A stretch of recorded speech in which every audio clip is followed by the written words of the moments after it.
भिलवाड मांगीतुंगी गावातील आदिवासी बांधवांच्या विविध मागण्यासाठी आजपासून ताराबाद येथे वन विभाग कार्यालयासमोर आमरण उपोषण करण्यास सुरुवात करण्यात आली आहे.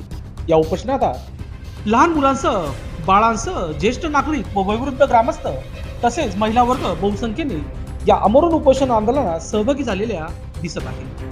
यात प्रामुख्याने भिलवाड या धार्मिक तीर्थस्थळावर आदिवासी बांधवांच्या असलेल्या वन विभागातील शेतजमिनी त्यांना पूर्वत करावे, वन विभागाने गॅस सबसिडीची व गॅस ॲग्रिजन्सी सखोल चौकशी करण्यात यावी, तसेच वन विभागाने आदिवासी बांधवांच्या बँक खात्यावर टाकलेले पैसे नंतर का काढून परत घेतात, या विविध मागण्यासाठी आमरण उपोषण करण्यात आले आहे. यावेळी बागलाण तालुका काँग्रेसचे अध्यक्ष अनिल पाटील, आदिवासी काँग्रेसचे बागलाण तालुका अध्यक्ष प्रवीण भिल्ल यांनी देखील भेट देऊन पाठिंबा दिला आहे.